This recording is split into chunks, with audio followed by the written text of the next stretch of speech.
નમસ્કાર વિદ્યાર્થી મિત્રો, એજ્યુટેકનો ચેનલમાં આપનું સ્વાગત છે. ધોરણ 9ના વિદ્યાર્થીઓ વાર્ષિક પરીક્ષામાં સારા ગુણ મેળવી શકે તે હેતુથી આપણે પ્રેક્ટિસ માટે વાર્ષિક પરીક્ષાના મોડલ પેપરની સિરીઝ શરૂ કરેલ છે. જેના અંતર્ગત આજે આપણે ધોરણ 9નું સામાજિક વિજ્ઞાન વિષયનું વાર્ષિક પરીક્ષા માટેનું મોડલ પેપરનું સોલ્યુશન જોવાનું છે. આ પેપર કુલ 80 ગુણનું છે, જેનો સમય 3 કલાક છે. તો પેપરમાં સૌથી પહેલાં છે વિભાગ એ, જેની સૂચના છે કે નીચે આપેલ પ્રશ્નોના માગ્યા મુજબ જવાબ આપો, દરેકનો 1 ગુણ. વિભાગ એમાં કુલ 24 પ્રશ્નો છે, દરેક પ્રશ્નનો 1 ગુણ છે, એટલે વિભાગ એ કુલ 24 ગુણનો છે. સૌથી પહેલી સૂચના છે કે નીચેના પ્રશ્નોના આપેલા વિકલ્પોમાંથી સાચો વિકલ્પ પસંદ કરી જવાબ લખો. જેમાં પહેલો પ્રશ્ન છે, અંગ્રેજોએ ત્રીજો મૈસૂર વિગ્રહ કોની સાથે કર્યો? વિકલ્પ એ ટીપુ સુલતાન, વિકલ્પ બી મરાઠા, વિકલ્પ સી નિઝામ, વિકલ્પ ડી હૈદર અલી. તો જવાબ છે વિકલ્પ એ ટીપુ સુલતાન. તો આ મુજબ સાચો વિકલ્પ જવાબ તરીકે પસંદ કરવાનો છે. બીજો પ્રશ્ન છે, ગુજરાતમાં સશસ્ત્ર ક્રાંતિની ભૂમિકા કોણે તૈયાર કરી હતી? જવાબ છે વિકલ્પ ડી અરવિંદ ઘોષે. પ્રશ્ન નંબર 3, નીચેનામાંથી કયું રાજ્ય ભારતીય સંઘમાં 29 રાજ્યોમાંનું એક નથી? જવાબ છે વિકલ્પ બી ગોવા. પ્રશ્ન નંબર 4, લોકમતના ઘડતર માટે ખાલી જગ્યા માધ્યમ ઓછું અસરકારક છે? જવાબ છે વિકલ્પ ડી મુદ્રિત માધ્યમ.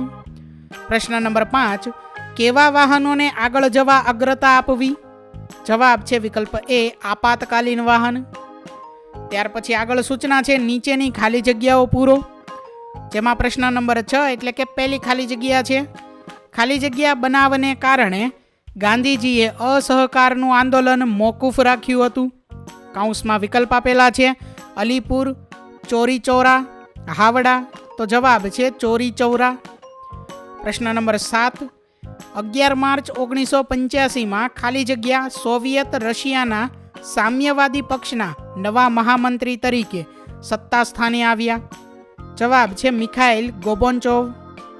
પ્રશ્ન નંબર 8, વડી અદાલતના ન્યાયાધીશોની નિવૃત્તિ વય ખાલી જગ્યા વર્ષની હોય છે?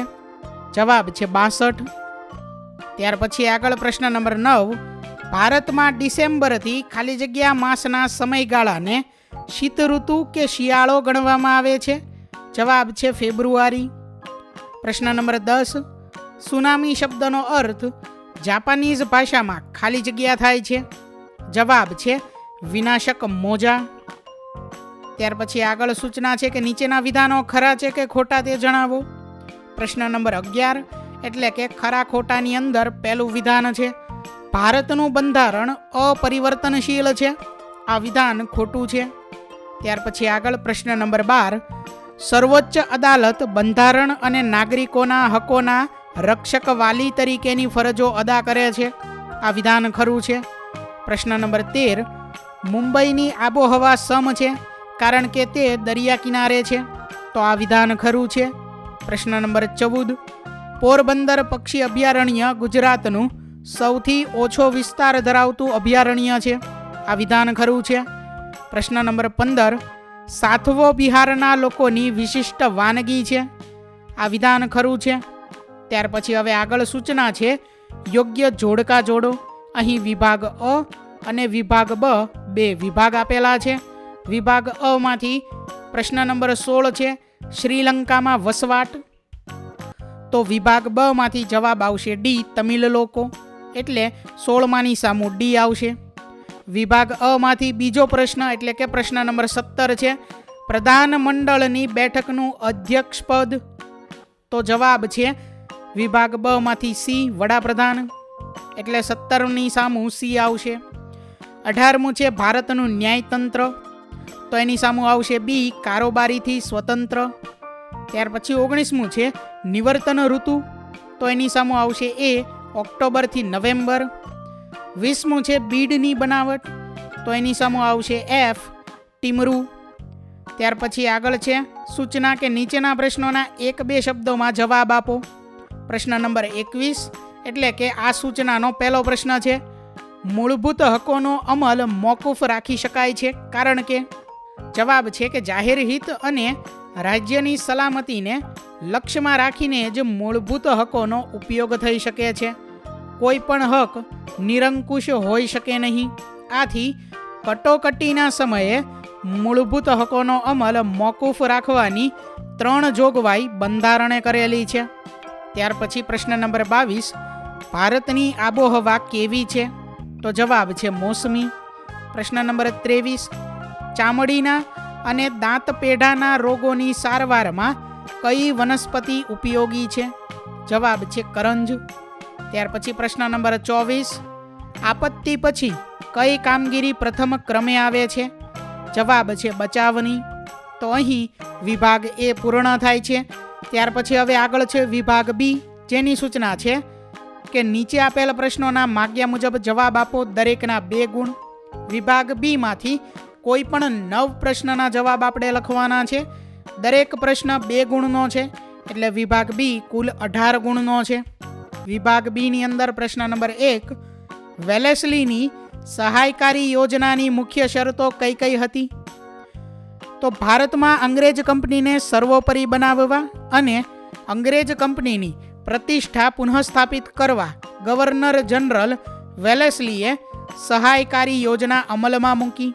આ યોજનાની મુખ્ય શરતો નીચે મુજબ છે, જેમાંથી પહેલું છે કે આ યોજના સ્વીકારનાર રાજાને અંગ્રેજ સરકારનું તાલીમ પામેલું અંગ્રેજ સૈન્ય અપાશે, જે આંતરિક અને બાહ્ય આક્રમણથી રાજાનું રક્ષણ કરશે. બીજું, તેના બદલામાં રાજા લશ્કરી ખર્ચ આપશે અથવા ખર્ચ પેટે પોતાની તેટલી ઉપજનો પ્રદેશ અંગ્રેજોને આપવો. ત્રીજું, તે રાજા અંગ્રેજ સરકારની મંજૂરી વિના કોઈ રાજ્ય સાથે યુદ્ધ કે સંધિ કરશે નહીં. ચોથું, તેણે સહાયકારી યોજનાના અમલ માટે રાજ્ય દરબારમાં એક અંગ્રેજ પ્રતિનિધિ એટલે કે રેસિડન્ટ રાખવો પડશે. પાંચમું, તે અંગ્રેજો સિવાય બીજા કોઈ પરદેશીઓને નોકરીમાં રાખશે નહીં. ત્યાર પછી હવે આગળ છે પ્રશ્ન નંબર 2, અસહકારનું આંદોલન શા માટે મોકૂફ રાખવામાં આવ્યું? તો ગાંધીજી બ્રિટિશ સરકાર સામે અહિંસક આંદોલન ચલાવવાના આગ્રહી હતા. 5 ફેબ્રુઆરી 1922ના રોજ ઉત્તર પ્રદેશના ગોરખપુર જિલ્લાના ચૌરી ચૌરા ગામમાં લોકો હિંસાને માર્ગે વળ્યા. તેમણે પોલીસ ચોકીમાં ભરાયેલા 21 પોલીસોને જીવતા સળગાવી દીધા. આંદોલનમાં હિંસા થતાં ગાંધીજીને ખૂબ દુઃખ થયું. અહિંસક લડત માટે લોકો હજુ તૈયાર નથી એમ તેમને લાગ્યું. આથી તેમણે અસહકારનું આંદોલન મોકૂફ રાખ્યું. ત્યાર પછી આગળ પ્રશ્ન નંબર 3, માઉન્ટ બેટન યોજના ક્યારે રજૂ થઈ? તો માઉન્ટ બેટન યોજના 3 જૂન 1947ના રોજ રજૂ થઈ. પ્રશ્ન નંબર 4, પંડિત જવાહરલાલ નહેરુ બિન જોડાણની નીતિ વિશે શું માનતા હતા? તો જવાબ છે કે ભારતના પ્રથમ વડાપ્રધાન પંડિત જવાહરલાલ નહેરુ બિન જોડાણની નીતિના પ્રખર હિમાયતી હતા. તેઓ માનતા હતા કે કોઈ એક સત્તા જૂથ કે લશ્કરી જૂથમાં જોડાવાને બદલે બિન જોડાણની નીતિ સ્વીકારીશું, તટસ્થ રહીશું તો દેશના રાષ્ટ્રીય હિતોનું વધારે સારી રીતે રક્ષણ કરી શકીશું. ભારત માનતું હતું કે વિશ્વના દેશોનું આવા 2 હરીફ જૂથોમાં વિભાજન વિશ્વ શાંતિ અને આંતરરાષ્ટ્રીય સહકાર માટે ખતરારૂપ છે. ત્યાર પછી આગળ વિભાગ બીમાં પ્રશ્ન નંબર 5 છે, રાજ્યોની પુનર્રચના પછી કેટલા ઘટક રાજ્યો અને સંઘ પ્રદેશો અસ્તિત્વમાં આવ્યા? તો રાજ્યોની પુનઃરચના પછી 14 ઘટક રાજ્યો અને 5 સંઘ પ્રદેશો અસ્તિત્વમાં આવ્યા. 14 ઘટક રાજ્યો આંધ્રપ્રદેશ, અસમ, બિહાર, મુંબઈ, જમ્મુ કાશ્મીર, કેરળ, મધ્યપ્રદેશ, મદ્રાસ, કર્ણાટક, ઓરિસ્સા, પંજાબ, રાજસ્થાન, ઉત્તર પ્રદેશ અને પશ્ચિમ બંગાળ. સંઘ પ્રદેશો જે 5 હતા તે દિલ્હી, હિમાચલ પ્રદેશ, મણિપુર, ત્રિપુરા અને લક્ષદ્વીપ ટાપુઓ. ત્યાર પછી આગળ પ્રશ્ન નંબર 6, ભારતીય બંધારણ સમવાયી છે, ચર્ચો. તો બંધારણે ભારતને રાજ્યોના સંઘ તરીકે ઉલ્લેખ કર્યો છે. ભારત સંઘીય રાજ્ય છે. ભારતમાં સંઘ એટલે કે કેન્દ્ર અને રાજ્યો વચ્ચે કાયમી સંબંધોની લેખિત સ્વરૂપમાં સ્પષ્ટતા કરવામાં આવી છે. એટલે રાજ્યોને સંઘથી અલગ થવાનો અધિકાર નથી. રાજ્ય સરકારો કરતાં સંઘ સરકારને વિશેષ અને ચડિયાતી સત્તાઓ આપવામાં આવી છે. સંઘ સરકાર અને રાજ્ય સરકારો વચ્ચે કાર્યો અને સત્તાઓની સ્પષ્ટ વહેંચણી કરવામાં આવી છે. બંધારણે રાષ્ટ્રીય હિતને સર્વોપરી ગણ્યું છે. દેશમાં સ્વતંત્ર, નિષ્પક્ષ અને તટસ્થ ન્યાયતંત્રની રચના કરવામાં આવી છે. તે બંધારણનું અર્થઘટન કરવાની અંતિમ સત્તા છે. કાયદા ઘડવા માટેની સંઘ યાદીમાં સૌથી વધારે વિષયોનો અને આ રાષ્ટ્રીય કક્ષાના મહત્વના વિષયોનો સમાવેશ કરવામાં આવ્યો છે. રાજ્ય સરકારોની સરખામણીમાં સંઘ સરકારને શક્તિશાળી બનાવવા માટે બંધારણે સંયુક્ત યાદીમાં સંઘ સરકારને વિશેષ અને ચડિયાતી સત્તાઓ આપી છે. કાયદા ઘડવાના વિષયોની 3 યાદીઓમાંથી કોઈ પણ યાદીમાં ન આવતા હોય તે અંગેના કાયદા ઘડવાની વિશેષ સત્તા માત્ર સંઘ સરકારને જ આપવામાં આવી છે. કેન્દ્ર અને રાજ્યો વચ્ચે નાણાકીય સાધનો પણ વહેંચવામાં આવ્યા છે. સંઘ સરકાર રાજ્ય સરકારોને ગ્રાન્ટ સ્વરૂપે આર્થિક સહાય આપે છે. ભારતના નાગરિકો એકમ રાજ્યોની નહીં પણ સંઘની જ નાગરિકતા ધરાવે છે. જમ્મુ કાશ્મીર રાજ્ય સિવાય ભારતમાં નાગરિકોને માત્ર એક જ નાગરિકત્વ આપવામાં આવ્યું છે. કટોકટી સમયે દેશનું બંધારણ સમવાયતંત્રી મટી એકતંત્રી બનાવી શકાય એવી જોગવાઈ કરવામાં આવી છે. ત્યાર પછી આગળ પ્રશ્ન નંબર 7. લોક પ્રતિનિધિત્વ ધારાની કલમ 123(3) શું દર્શાવે છે? તો લોક પ્રતિનિધિત્વ ધારાની કલમ 123(3) ધર્મ, જાતિ, ભાષા કે કોમના નામે મત માંગીને ચૂંટણી પ્રચાર કરવો એ ગેરકાયદેસર પ્રવૃત્તિ છે તે દર્શાવે છે. પ્રશ્ન નંબર 8. લોકસભા અને રાજ્યસભાની કાર્યસાધક સંખ્યા કેટલી છે? તો લોકસભાની કાર્યસાધક સંખ્યા 545 છે અને રાજ્યસભાની કાર્યસાધક સંખ્યા 250 છે. પ્રશ્ન નંબર 9. કારણ આપો. સર્વોચ્ચ અદાલતના ચુકાદા ભારતની કોઈ અદાલતમાં પડકારી શકાતા નથી. તો જવાબ છે કે સર્વોચ્ચ અદાલત એ ન્યાય માટેની સર્વોપરી અને આખરી અદાલત છે. તેના નિર્ણયો અને ચુકાદા અંતિમ ગણાય છે. એ નિર્ણયો કે ચુકાદા વિરુદ્ધ ક્યાંય અપીલ થઈ શકતી નથી.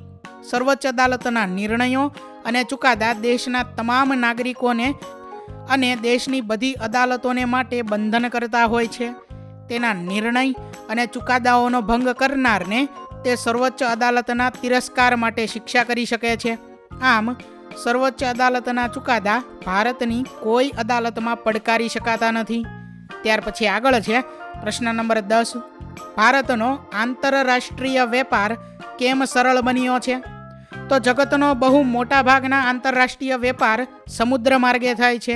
એટલે જે દેશોને સમુદ્રી કિનારાનો લાભ મળ્યો છે તે પોતાનો આંતરરાષ્ટ્રીય વેપાર સરળતાથી વિકસાવી શકે છે. ભારત લગભગ 7,500 કિલોમીટર લાંબો સમુદ્ર કિનારો અને મોકાનું ભૌગોલિક સ્થાન ધરાવે છે. તેના સમુદ્ર માર્ગો નજીકના પશ્ચિમ એશિયા, દક્ષિણ એશિયા, દક્ષિણ પૂર્વ એશિયા, ઓસ્ટ્રેલિયા અને પૂર્વ આફ્રિકા તરફ જાય છે.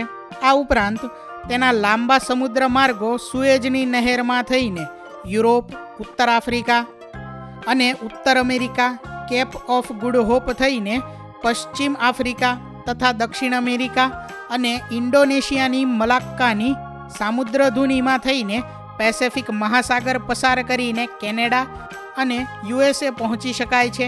આમ સમુદ્ર માર્ગનો બહોળો લાભ મળવાથી ભારતનો આંતરરાષ્ટ્રીય વેપાર સરળ બન્યો છે. ત્યાર પછી આગળ પ્રશ્ન નંબર 11. શબ્દ સમજાવો. નિક્ષેપણ. તો નદી, હિમનદી, પવન, દરિયાના મોજા જેવા ઘસારાના પરિબળો દ્વારા થતો કાપ માટીનો પથરાટ નિક્ષેપણ કહેવાય છે. પૂરના મેદાનો, નદી વચ્ચેના ટાપુઓ, નદીના મુખ ત્રિકોણ પ્રદેશો એટલે કે ડેલ્ટા વગેરે ઘણા ભૂમિ સ્વરૂપો નિક્ષેપણથી રચાય છે. ત્યાર પછી આગળ છે પ્રશ્ન નંબર 12. ભારતમાં વૈવિધ્યસભર કુદરતી વનસ્પતિ શા માટે જોવા મળે છે? તો ભારતની કુદરતી વનસ્પતિનું સર્જન આ પરિબળોથી થાય છે. જેમાં પહેલું છે ભૂપૃષ્ઠ, બીજું જમીન, ત્રીજું તાપમાન તથા ભેજ, ચોથું સૂર્યપ્રકાશ અને પાંચમું વરસાદનું પ્રમાણ. ભારતનું ભૂપૃષ્ઠ પર્વતો, ઉચ્ચ પ્રદેશો, મેદાનો, દરિયા કિનારાના મેદાનો અને રણ પ્રદેશોનું બનેલું છે. ભૂપૃષ્ઠની આ વિવિધતાને કારણે દેશની કુદરતી વનસ્પતિમાં વિવિધતા જોવા મળે છે. ભારતમાં કાપની, રાતી, કાળી, પહાડી અને રેતાળ એવી 5 પ્રકારની જમીન છે. જમીનની વિવિધતા પ્રમાણે વનસ્પતિમાં વિવિધતા જોવા મળે છે. ભારતમાં હિમાલયના બરફાચ્છાદિત તથા ઠંડા પ્રદેશોના તેમજ દક્ષિણ ભારતના દ્વીપકલ્પીય ઉચ્ચ પ્રદેશના તાપમાન અને ભેજમાં રહેલા તફાવતને કારણે કુદરતી વનસ્પતિમાં વિવિધતા સર્જાય છે. સૂર્યપ્રકાશની અસર વનસ્પતિની વૃદ્ધિ પર થાય છે. વધુ સૂર્યપ્રકાશ મેળવતા વિસ્તારોમાં વનસ્પતિની વૃદ્ધિ ઝડપી હોય છે, જ્યારે ઓછો સૂર્યપ્રકાશ મેળવતા વિસ્તારોમાં વનસ્પતિની વૃદ્ધિ મંદ હોય છે. ભારતમાં વરસાદ એક સરખો વરસતો નથી. ભારતમાં વાર્ષિક 200 સેમીથી વધુ વરસાદવાળા પ્રદેશો છે અને વાર્ષિક 10 થી 12 સેમી જેટલો વરસાદ ધરાવતા પ્રદેશો પણ છે. આમ વરસાદના અસમાન વિતરણને કારણે ભારતમાં વનસ્પતિની વિવિધતા જોવા મળે છે. વિદ્યાર્થી મિત્રો, અમે પ્રશ્નના જવાબમાં જે મુદ્દાઓ લખેલા છે તે જ લખવા જરૂરી નથી. તમે વ્યવસ્થિત પ્રેક્ટિસ કરીને તમારી સમજ મુજબ પણ આ પ્રશ્નના જવાબ લખી શકો છો. ત્યાર પછી આગળ છે વિભાગ બી ની અંદર પ્રશ્ન નંબર 13, શબ્દોની સમજ આપો. ગ્રામ્ય આત્મનિર્ભરતા. તો ખેડૂતને પરંપરાગત ખેતી માટે જરૂરી સંસાધનો ગામડામાંથી જ મળી રહેતા હતા. પશુપાલન દ્વારા ખેડૂતને છાણિયું ખાતર મળી રહેતું હતું. સંયુક્ત કુટુંબો હોવાથી ખેતીકામ માટે માણસોની જરૂરિયાત પૂરી પડતી હતી. ખેડૂત પોતાના ઉગાડેલા પાકનું બિયારણ વર્ષો વર્ષ સંઘરતો અને તેને સંવર્ધિત પણ કરતો. આમ પાકના બિયારણ માટે તે આત્મનિર્ભર રહેતો. ગામના બધા જ વર્ગો વિનિમય પ્રથા દ્વારા વસ્તુઓની આપ-લે કરતા. તેથી ગ્રામજનોને જીવન જરૂરિયાતની વસ્તુઓ ગામડામાં જ સરળતાથી મળી રહેતી હતી. ઉપરયુક્ત કારણોને લીધે કહી શકાય કે પ્રાચીન ગ્રામ્ય અર્થવ્યવસ્થા આત્મનિર્ભર હતી. અહીં વિભાગ બી પૂર્ણ થાય છે. ત્યાર પછી આગળ છે વિભાગ સી, જેની સૂચના છે કે નીચે આપેલ પ્રશ્નોના જવાબ આશરે 60 થી 80 શબ્દોમાં લખો. દરેકના 3 ગુણ. વિભાગ સી ની અંદર કોઈ પણ 6 પ્રશ્નના જવાબ લખવાના છે. દરેક પ્રશ્નના 3 ગુણ છે, એટલે વિભાગ સી કુલ 18 ગુણનો છે. વિભાગ સી ની અંદર પહેલો પ્રશ્ન છે, ટૂંકનોંધ લખો રાષ્ટ્રસંઘના ઉદ્દેશો. તો રાષ્ટ્રસંઘના ઉદ્દેશો અથવા તો હેતુઓ નીચે પ્રમાણે હતા, જેમાંથી પહેલું છે આંતરરાષ્ટ્રીય શાંતિ અને સલામતી જાળવવી. દરેક રાષ્ટ્રે બીજા રાષ્ટ્રની અખંડિતતા જાળવવી. દરેક રાષ્ટ્ર યુદ્ધ નીતિનો ત્યાગ કરવો. આંતરરાષ્ટ્રીય સંબંધો વિકસાવવા. આંતરરાષ્ટ્રીય ઝઘડાઓનો વાટાઘાટો દ્વારા કે મધ્યસ્થી દ્વારા શાંતિથી ઉકેલ લાવવો. જો કોઈ રાષ્ટ્ર રાષ્ટ્રસંઘની કે અન્યની મધ્યસ્થીની અવગણના કરશે તો રાષ્ટ્રસંઘ એ રાષ્ટ્રને બળવાખોર રાષ્ટ્ર જાહેર કરશે અને સંઘના બધા રાષ્ટ્રો તેની સાથે સંબંધો કાપી નાખશે. ગરીબી, બેકારી, અજ્ઞાન અને નિરક્ષરતા એ યુદ્ધના મૂળ કારણો હોવાથી તેમને દૂર કરવા બધા સભ્ય રાષ્ટ્રોએ પ્રયત્નો કરવા. ત્યાર પછી બીજો પ્રશ્ન છે, ટૂંકનોંધ લખો સંયુક્ત રાષ્ટ્રની સામાન્ય સભા. તો પ્રશ્ન નંબર 2 નો જવાબ અમે અહીં લખેલો છે, જે તમારે જોઈ અને આ મુજબ લખવાનો છે. આગળ છે ત્યાર પછી પ્રશ્ન નંબર 3, ભારતીય નાગરિકની મૂળભૂત ફરજો લખો. તો ભારતીય નાગરિકની મૂળભૂત ફરજોમાં છે કે ભારતીય નાગરિકની કેટલીક મુખ્ય ફરજો છે. દેશના કાયદા અને સંસદના નિયમોનું પાલન કરવું. દેશની સાંસ્કૃતિક અને પરંપરાઓનું સન્માન કરવું. પર્યાવરણની રક્ષા માટે પ્રયત્ન કરવા. દેશના પરિપ્રેક્ષ્યમાં અન્ય નાગરિકો સાથે સમજૂતી અને એકતા માટે કાર્ય કરવું. વિદ્યાર્થી મિત્રો, આ પ્રશ્નનો જવાબ તમે તમારી સમજ મુજબ જાતે લખી શકો છો. ત્યાર પછી આગળ છે પ્રશ્ન નંબર 4, ટૂંકનોંધ લખો નજીરી અદાલત. તો અહીં નજીરી અદાલતની ટૂંકનોંધ લખેલી છે, જે તમારે જોઈ અને આ મુજબ લખવાની છે. આગળ છે ત્યાર પછી પ્રશ્ન નંબર 5, તફાવત લખો સંસદીય લોકશાહી અને પ્રમુખીય લોકશાહી. તો સંસદીય લોકશાહીની અંદર પહેલો મુદ્દો છે લોકસભામાં સ્પષ્ટ બહુમતી ધરાવતા નેતાને રાષ્ટ્ર પ્રમુખ વડાપ્રધાન તરીકે નિમે છે. બીજું, સમગ્ર પ્રધાનમંડળ સંસદને જવાબદાર હોય છે. ત્રીજું, પ્રધાનમંડળ સંસદની બહુમતીનો વિશ્વાસ ધરાવે ત્યાં સુધી જ સત્તા પર રહી શકે છે. ચોથું, રાષ્ટ્રપ્રમુખ દેશના બંધારણીય વડા છે, જ્યારે વહીવટી વડાપ્રધાન અને તેમના પ્રધાન છે. પાંચમું, પ્રધાનો વડાપ્રધાનના સાથીદારો છે. ત્યાર પછી પ્રમુખીય લોકશાહી, તેની અંદર પહેલો મુદ્દો છે રાષ્ટ્રના વડા પ્રમુખને પ્રજા સીધી રીતે ચૂંટે છે. બીજો મુદ્દો છે પ્રધાનમંડળ સનેટને એટલે કે સંસદને જવાબદાર હોતું નથી. પ્રધાનો વ્યક્તિગત રીતે પ્રમુખને જવાબદાર હોય છે. ત્રીજો મુદ્દો, પ્રધાનમંડળના પ્રધાનો પ્રમુખની ઈચ્છા હોય ત્યાં સુધી જ હોદ્દા પર રહી શકે છે.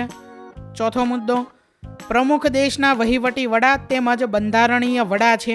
અને પાંચમો મુદ્દો છે પ્રધાનો પ્રમુખના અમલદારો ગણાય છે. ત્યાર પછી આગળ પ્રશ્ન નંબર 6, વ્યાપારી પવનો વિશે સમજ આપો.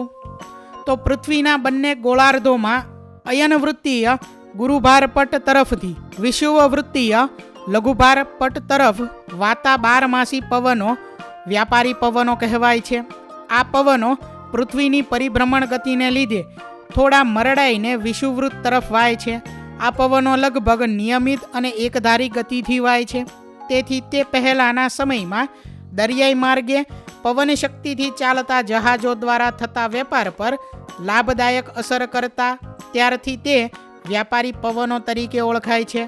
આ પવનો જમીન પરથી વાતા હોવાથી સૂકા હોય છે, પરંતુ ભારતની દક્ષિણે હિન્દ મહાસાગર, પશ્ચિમે અરબ સાગર અને પૂર્વે બંગાળાની ખાડીના વિશાળ જળરાશિ ઉપરથી પસાર થઈને આવતા હોવાથી તે પોતાની સાથે પુષ્કળ ભેજ લઈને ભારતમાં આવે છે અને વરસાદ આપે છે. ત્યાર પછી આગળ છે પ્રશ્ન નંબર 7, વન્યજીવોના સંરક્ષણ માટે કયા કયા ઉપાયો હાથ ધરવા જોઈએ. વિદ્યાર્થી મિત્રો, પ્રશ્ન નંબર 7નો જવાબ તમે તમારી સમજ મુજબ જાતે લખી શકો છો. અહીં અમે આ મુજબ પ્રશ્ન નંબર 7નો જવાબ લખેલો છે. આગળ જોઈએ ત્યાર પછી પ્રશ્ન નંબર 8, પશ્ચિમ ભારતના લોકોના પહેરવેશ જણાવો. તો પશ્ચિમ ભારતના લોકોના પહેરવેશ આ પ્રકારના છે, જેમાં ગુજરાત તો પુરુષો સામાન્ય રીતે કાંઠું, શર્ટ અને પાઘડી પહેરે છે. મહિલાઓ દુપટ્ટાવાળી સાડી, ચૂડીદારો કે લહેંગા પહેરે છે. પુરુષો માટે લાવણિકાઓ એટલે કે કાફી તથા માથે મણીઓ અને ઝૂંકી પહેરવામાં આવે છે. મહારાષ્ટ્રની અંદર પુરુષો નવરી એટલે કે લાંબી શર્ટ અને ઢોકળો પહેરે છે. મહિલાઓ નમટની શટાવધી, કાંઠું અને સાંઠ સાવડી પહેરે છે. ઉપરાંત બાંધણી મોતી અને મણીઓ પણ લોકપ્રિય છે. રાજસ્થાનની અંદર પુરુષો અમુક કેસે ધોતી, પહેરાવણા અને પાગ એટલે કે પગડી પહેરે છે. મહિલાઓ મોટા વસ્ત્રો, વેલવિયા કે ઘૂંઘટ અને શોલાવાળી સાડી પહેરીને મણીઓ, ચેન, ઝૂંકી વગેરે પહેરીને રંગીન રંગોની પસંદગી કરે છે. વિદ્યાર્થી મિત્રો, પ્રશ્ન નંબર 8નો જવાબ પણ તમે તમારી સમજ મુજબ લખી શકો છો. આગળ છે ત્યાર પછી પ્રશ્ન નંબર 9, આપત્તિ પછીનું પુનઃસ્થાપન નોંધ કરો. પ્રશ્ન નંબર 9નો જવાબ અહીં લખેલો છે, જે તમારે આ મુજબ લખવાનો છે. તો અહીં વિભાગ C પૂર્ણ થાય છે. ત્યાર પછી હવે આગળ છે વિભાગ D, જેની સૂચના છે નીચે આપેલ પ્રશ્નોના જવાબ આશરે 100 થી 200 શબ્દોમાં સવિસ્તાર લખો. દરેકના 4 ગુણ. વિભાગ D ની અંદર કોઈ પણ 4 પ્રશ્નના જવાબ લખવાના છે. દરેક પ્રશ્નના 4 ગુણ છે, એટલે વિભાગ D કુલ 16 ગુણનો છે. વિભાગ D ની અંદર પ્રશ્ન નંબર 1 છે કે ટૂંકનોંધ લખો હિન્દ છોડોની લડત. તો અહીં હિન્દ છોડોની લડત વિશે ટૂંકનોંધ લખેલી છે, જે તમારે જોઈ અને આ મુજબ લખવાની છે. ત્યાર પછી આગળ છે પ્રશ્ન નંબર 2, જર્મનીના ભાગલા અને એકીકરણ વિશે ટૂંકમાં જણાવો. તો અહીં પ્રશ્ન નંબર 2નો જવાબ આ મુજબ લખેલો છે. તમે પ્રેક્ટિસ કરીને તમારી સમજ મુજબ જાતે પણ આ પ્રશ્નનો જવાબ લખી શકો છો. પ્રશ્ન નંબર 3 છે, હૈદરાબાદ અને જૂનાગઢના રાજ્યો ભારતીય સંઘોમાં કેવી રીતે ભળ્યા? સંક્ષેપમાં ચર્ચા કરો. તો અહીં પ્રશ્ન નંબર 3ના જવાબ મુદ્દા સ્વરૂપે લખેલો છે, જે તમારે જોઈ અને આ મુજબ લખવાનો છે. ત્યાર પછી આગળ છે પ્રશ્ન નંબર 4, ટૂંકનોંધ લખો વડાપ્રધાનનું સ્થાન અને કારોબારી સત્તાઓ. તો વડાપ્રધાનનું સ્થાન અને કારોબારી સત્તાઓ વિશે અહીં ટૂંકનોંધ લખેલી છે, જે તમારે જોઈ અને આ મુજબ લખવાની છે. પ્રશ્ન નંબર 5 છે, લોકશાહીમાં ચૂંટણીનું મહત્વ શું છે સમજાવો. તો ચૂંટણી લોકશાહીનું મહત્વનું લક્ષણ છે. તે લોકશાહીનો આધાર સ્તંભ છે. લોકશાહીમાં ચૂંટણીઓ દ્વારા લોકો પોતાના પ્રતિનિધિઓને દેશમાં શાસન કરવાની સત્તા સોંપે છે. એ પ્રતિનિધિઓના શાસનથી નાગરિકોને સંતોષ થાય તો જ તેઓ તેમને ફરીથી ચૂંટે છે, નહીં તો તેમને સ્થાને બીજા પ્રતિનિધિઓને ચૂંટે છે. એ રીતે ચૂંટણી લોકોને તેમના પ્રતિનિધિઓની કામગીરીનું મૂલ્યાંકન કરવાની તક આપે છે. બંધારણે નક્કી કરેલ લાયકાત ધરાવતા દરેક નાગરિકને ચૂંટણી લડવાનો અધિકાર છે. દેશની સામાન્ય ચૂંટણીમાં રાજકીય પક્ષો અને અપક્ષ ઉમેદવારો ભાગ લે છે. સ્થાનિક સ્વરાજ્યની ગ્રામીણ અને શહેરી સંસ્થાઓમાં ચૂંટણી દ્વારા જ પ્રતિનિધિઓ પસંદ કરવામાં આવે છે. રાજકીય પક્ષો અને ચૂંટણી લડતા ઉમેદવારો માટે ચૂંટણી રાજકીય જીવન રેખા ગણાય છે. લોકશાહી તંત્ર લોકમત અનુસાર ચાલે છે. લોકોની બહુમતી કયા મત કે અભિપ્રાયને પસંદ કરે છે તે ચૂંટણી દ્વારા જ જાણી શકાય છે. ચૂંટણી લોકશાહીને જીવંત રાખે છે. આમ ચૂંટણીઓ લોકમત જાણવાનું તેમજ લોકશાહીના સંચાલનનું મહત્વનું માધ્યમ છે.